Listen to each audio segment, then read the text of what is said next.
छान छान भाऊ इकडे बघायला. वाव नाही नाही कॅन्डिडेट असू द्या.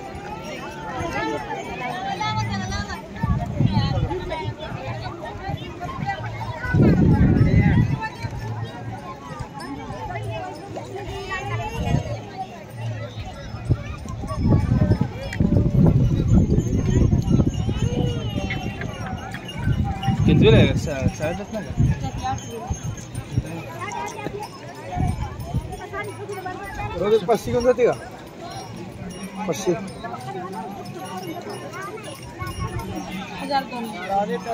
होय. आम्हाला पण धंदा करायला लागतो. हा याला मग एक नंबर ला काढले. 100 मीटरला दिसतो. दिदे मला पण काढ बरं काय. या सगळ्या तिघांवर एक फ्री असेलच की. असं कसं काय ग दिदे? हे बघू तू माझा तुझं कसं काढलंय. तिच्यासारखं काढ की तुला येत नाही का? अलग अलग राहते कुणाचं असं. दिदे काढ बंद करणार चालतं ठेव.